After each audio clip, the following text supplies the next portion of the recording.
¿Qué tal, amigos? Bienvenidos al Paredón de Red Más. Hoy tenemos otro especial. Aquí nuestra promesa es que al Paredón están los mejores empresarios del país y tuvimos la oportunidad en nuestra visita a Medellín de estar con una de las grandes empresas, no solo de Colombia, sino de toda América Latina, Empresas Públicas de Medellín. El grupo EPM nos abrió sus puertas, nos contó los detalles y vamos a escuchar al gerente actual del grupo EPM, Álvaro Guillermo Rendón.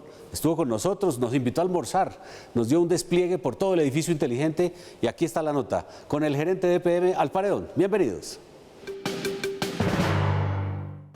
Nos encontramos al Paredón del canal Red Más hoy en las instalaciones de Empresas Públicas de Medellín. Estamos en el grupo EPM y nos encontramos con Álvaro Guillermo Rendón, su gerente. Gracias, gerente, por aceptar la invitación de Al Paredón. Y quisiera que comenzara hablándonos un poco de la solidez financiera de EPM, los números, la caja, toda la parte de los ingresos de una gran compañía, yo diría de las más grandes de Colombia. Bienvenido al Paredón. Hernán, muchas gracias por esta invitación a Red Más y por supuesto pues es un honor para cualquier persona que tenga la dirección del grupo EPM. Como sabes, esto es una organización integrada que controla 46 empresas desde la casa matriz y que obviamente tiene presencia, como seguramente vamos a tener oportunidad de hablarlo ahora, en los mercados internacionales y por sus operaciones en el mercado de capitales. Entonces, siendo pública, pues por supuesto es muy sensible como organización y tenemos que tener ese cuidado de llevar la dirección comportándonos como si fuera empresarios privados manejando una empresa pública y que la comunidad financiera internacional tenga esa sensibilidad también de entender que siendo pública, pues obviamente está sometida a todos los controles, empezando por el control político, que cuando obviamente esos reparos vienen ante la opinión, también ataca de alguna manera la reputación. Entonces ahí hay una defensa permanente para mantener en equilibrio y en armonía el grupo. Bueno, gerente, hay un tema pues muy importante que pasó en los últimos años, es cuando EPM decide sacar de sus negocios integrados las telecomunicaciones. Allí había varias compañías como Orbitel, EPM Bogotá y UNE, de alguna manera se fueron para Tigo UNE, pero de todas maneras EPM mantiene la proporción de accionista. Cuéntenos por qué se hizo eso y cuál es la lógica de dejar por un lado telecomunicaciones y los otros servicios públicos integrados. Pues la primera y más importante razón es que esta es una empresa pública, integrada y no tiene ese ritmo y esa velocidad para poder entrar rápidamente a hacer reposición de equipos como lo requieren estas empresas del sector de las telecomunicaciones. Entonces, no pudiendo actuar a ese ritmo, pues obviamente nosotros teníamos que reconocer que aquí había una debilidad y dejamos que Tigo UNE tuviera el gobierno de su lado. Hoy ellos tienen el 50+1 acción, pero necesariamente nosotros coparticipamos en sus decisiones y hoy pues es un activo muy importante que tiene la organización. Gerente, supongamos que nos están viendo afuera del país alguien que no conoce muy bien nuestra región. ¿Qué es EPM? Para la gente de afuera, la gente que de pronto no conoce Colombia, ¿cuáles son las variables y los atributos más importantes de esta gran compañía? Pues los atributos es que muy pocas instituciones perviven en el escenario de lo público, cuando tienen la vocación de comportarse como particulares. Yo creo que aquí en Colombia no son muchos los casos, pero empezamos por Ecopetrol y por EPM, el grupo EPM de Medellín. Pero no quiere decir que no sea bueno el Estado administrando empresas, pero permitir el tamaño y la consolidación y después la reflejar como las grandes del país sí tiene su mérito. Y es que hemos logrado por vía de la misma línea del gobierno corporativo, de esa autonomía que se traza, que la organización pueda entregar resultados y siempre mostrarse como la empresa privada, aunque en esencia es de naturaleza pública. Explíqueme por qué EPM hoy, que comenzó siendo una compañía local, digamos, de Medellín y de Antioquia, termina siendo hoy casi una multinacional o una multilatina, como ustedes la llaman. ¿Por qué EPM trasciende fronteras y está en otros mercados? Es que la primera pregunta que nos hacemos es ¿qué país del mundo no quisiera tener un grupo integrado como el grupo EPM prestando los servicios cuando en 65 años ha defendido la sostenibilidad de sus servicios con una calidad que recibe siempre reconocimientos? Esa vocación de ser llamados por la comunidad internacional y por todas las regiones de Colombia, pues nosotros la tenemos que mantener siempre presente en nuestros esquemas de trabajo internos. Por eso cuando abrimos la compuerta para asomarnos en el mercado internacional, fuimos cuidadosos porque primero ingresamos a un corredor del Caribe donde está Panamá, México, Guatemala, El Salvador y por ahí en el cono sur en Chile. Lo hicimos para asomarnos, para aprender a interactuar con otras culturas. Todas tienen ventajas y desventajas, por supuesto, en sus regulaciones, pero examinadas cuidadosamente a nosotros nos da mucho fruto. Puedo decirle hoy para nuestros colegas empresarios que el 33% de las utilidades que entrega la organización vienen de las filiales nacionales e internacionales, lo que pues por supuesto que encuentra un soporte para mantenerlas, no solamente las que están, sino seguir pensando en crecer. Ahora, hay un segmento en el que ya estamos en el límite en Colombia, que es en la distribución y comercialización de energía, porque recordará que recientemente entramos a Caribe, y seguramente ahora hablamos con detalle de ello, pero ya nos llevó al umbral, al 35% en el comportamiento del mercado. Ya no podríamos crecer más en Colombia. Entonces ahora queda todo abierto para hacerlo en el mercado internacional. Llega la hora de la primera pausa aquí al paredón de Red Más, pero cuando regresemos seguiremos escuchando las declaraciones del gerente del Grupo EPM, Álvaro Guillermo Rendón, que estuvo con nosotros allí en el edificio inteligente de la capital del departamento de Antioquia. Ya regresamos.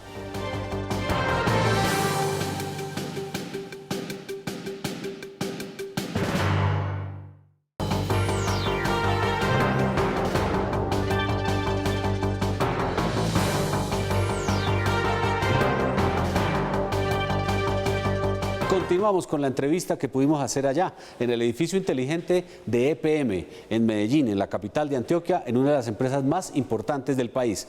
Aquí estamos con el gerente del grupo EPM, Álvaro Guillermo Suárez.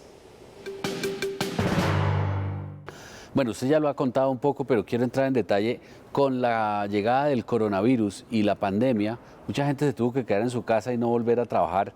Eso aumentó el consumo de energía en los hogares, no solo de Colombia, sino de todo el planeta.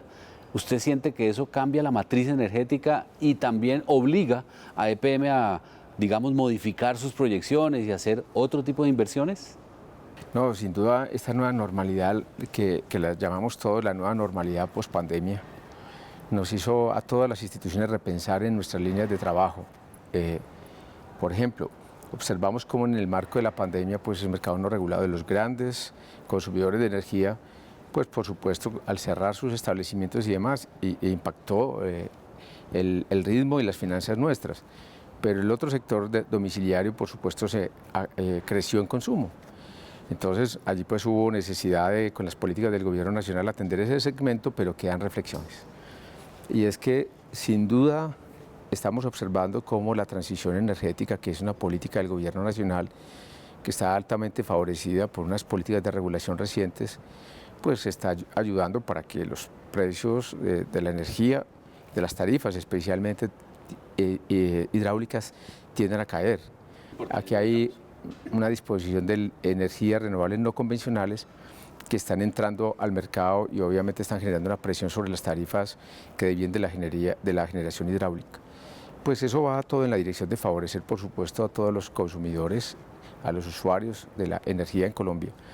Pero también nos pone a nosotros a pensar mucho en cómo conseguir que todas las personas hoy que están en sus casas, que tienen menos ingresos, tengamos que responder de manera inteligente a esas necesidades. Menos mal que la organización nuestra pues ha ganado ya reconocimientos, que tiene pago a tu medida o también tiene sistemas prepago, es decir, que van en la dirección de aliviar los bolsillos de los usuarios, que pueden comprar una opción, una porción de lo que van a consumir, o pueden, frente a una factura, pues decidir cómo quiere que la organización le difiera eso en el tiempo. Eso todo está también ya dado, institucionalizado como una respuesta que, si bien la observamos en la pandemia, nos habíamos preparado para vivir esos momentos.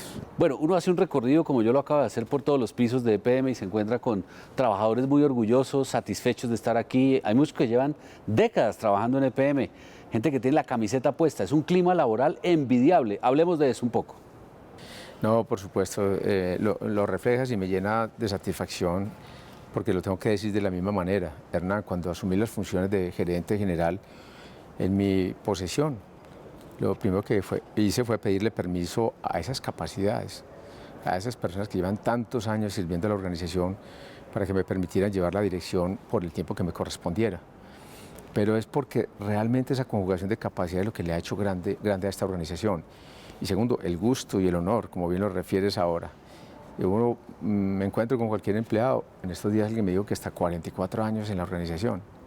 y me decía que él tenía que buscar la manera que le extendieran más el tiempo de permanencia porque no se veía viviendo sin estar dentro de la organización. Ese es un gusto, esto está tatuado en el alma de las personas que hacemos parte de la organización.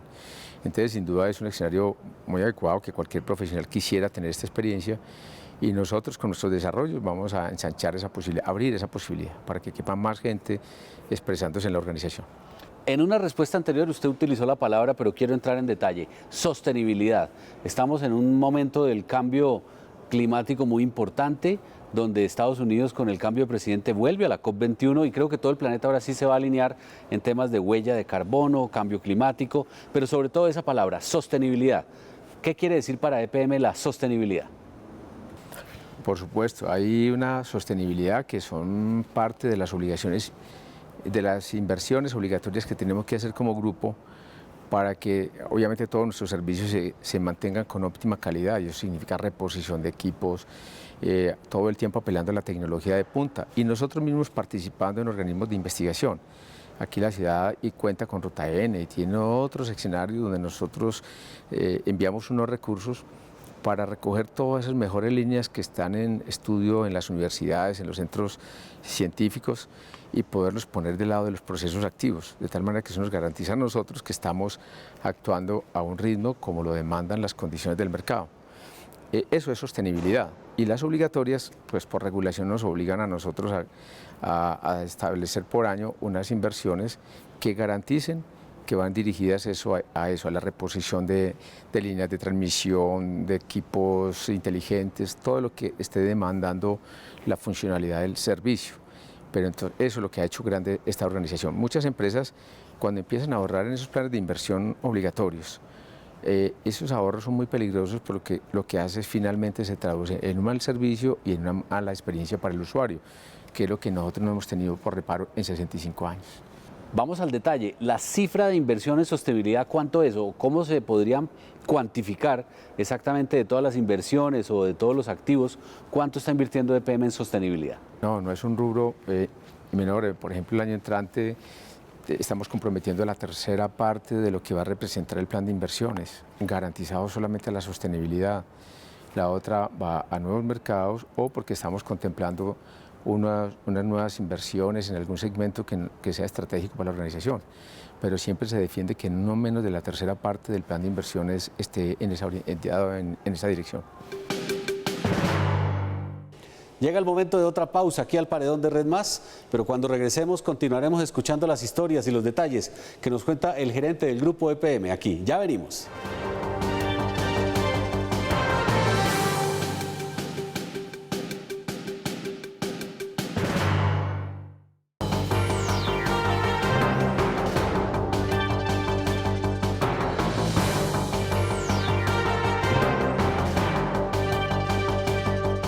Continuamos en Red Más, donde están los empresarios más importantes del país y una de las más importantes de Colombia es EPM. Estuvimos allá con el gerente del grupo EPM, Álvaro Guillermo Rendón.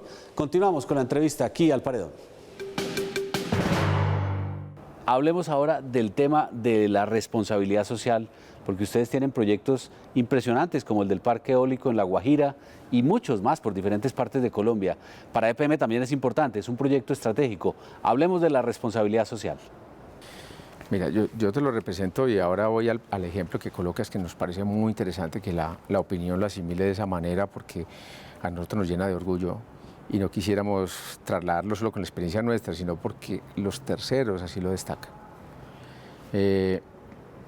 Lo primero que tenemos que decir es que como una empresa pública defiende su balance social, como lo defendería una empresa de economía solidaria.